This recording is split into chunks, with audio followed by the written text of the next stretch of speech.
Today I'm going to talk about my experience with lung cancer grief. I'm going to start today's video with some research and some statistics. And then for the first time publicly, I'm going to try to do it without crying.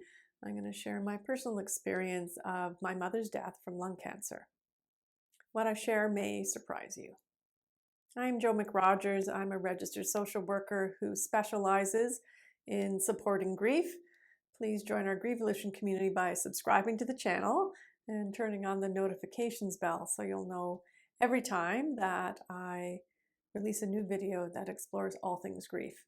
My next video will be a follow-up to this one where I speak about how my sisters and I were able to support my mom until her death in our home.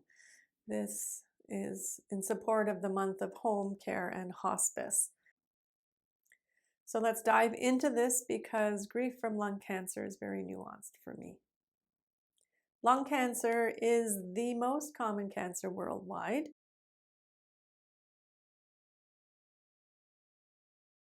And 1.8 million deaths occurred in 2018. Because my mother was a smoker, I cannot explore lung cancer without looking at the association between smoking and lung cancer. But it is important to know that if you have lungs, you can get lung cancer. So although 72% of lung cancer cases in Canada are due to smoking tobacco, it is still possible to have a diagnosis of lung cancer even if you have never smoked. Anti-smoking campaigns focus on the link between tobacco and lung cancer. The stigma, unfortunately, experienced by patients with lung cancer is undeniable. Stigma and shame are quickly linked to a lung cancer diagnosis. As a result of this, any part of a lung cancer story involves stigma. So although the connection between smoking and lung cancer is real, the stigma is even stronger. Many people continue to view smoking as a bad habit rather than as the serious addiction that it is. Whether patients have smoked or not, they tend to be blamed for having brought on this disease. This blame also adds an emotional burden to an already overwhelming diagnosis. Stigma often influences how individuals cope and how communication happens. Many with this diagnosis do not reach out for medical assessments. They do not reach out for help, and it is for fear of being judged and blamed. Those diagnosed with lung cancer can experience complicated self-blame and intensified guilt and shame. They can experience fear for disclosing the diagnosis in order to avoid judgment. They often avoid social situations, which leads to an increased sense of isolation. Individuals with a diagnosis of lung cancer have increased stress and difficulty with coping because of isolation, shame, and blame. These all lead to unnecessary grief experiences. The stigma surrounding lung cancer is presumptuous because it is based upon the myth that smoking is just a bad habit. And in fact, smoking is one of the most difficult addictions to conquer. I have worked with individuals who have informed me that heroin was easier to kick than cigarettes. The power of addiction.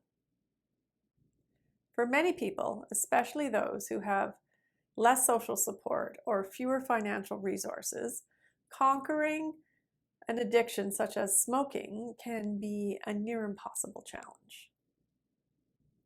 Stigma then overlooks the role of a genetic component that might predispose one to illness and addiction. Stigma eclipses the need for connection, acceptance, and support. However, with all of this doom and gloom, there is some encouraging news. Though lung cancer is still the most common of cancers, there has been great progress in mortality rates with this diagnosis. Advances in research, screening, protocols, and targeted therapies are making lung cancer a much more treatable disease than it once was. So because I'm sharing my story of my mother's lung cancer death, I need to also share the value of quitting smoking. My mother smoked until the day of her diagnosis. So when you stop smoking, your body transforms. In 20 minutes of stop smoking, your blood pressure and your pulse rate can return to much lower levels. In 8 hours, your oxygen levels in your blood return to normal, and the levels of nicotine and carbon monoxide are reduced by more than half. 24 hours after stopping smoking, the carbon monoxide has been eliminated from your body, your lungs start to clear out, they eliminate the mucus and other smoking debris from your lungs. 48 hours later, there's no nicotine left in your body. Your ability to taste and smell is greatly improved. 72 hours later, breathing becomes easier. Your bronchial tubes begin to relax and your energy levels increase. 2 to 12 weeks later, circulation improves throughout the body, making walking and running a whole lot more easy. 3 to 9 months after quitting smoking, any coughing, wheezing, and breathing problems get better as your lung function is increased by up to 10%. 1 year later, after quitting smoking, your heart attack risk reduces by half. And 5 years later, after stopping smoking, your heart attack risk falls to about half of that of a smoker. 10 years later, your risk of lung cancer falls to that half of that of a smoker. Your risk of a heart attack falls to the same as someone who has never smoked in 10 years.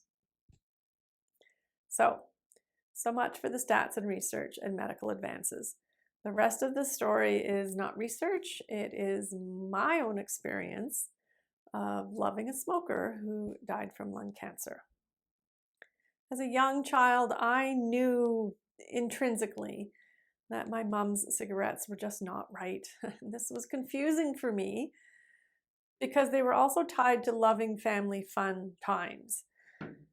As an extended family, we would gather, we would roll and cut cigarettes, the guitars would come out, we would sing songs, and we had loving, fun family times.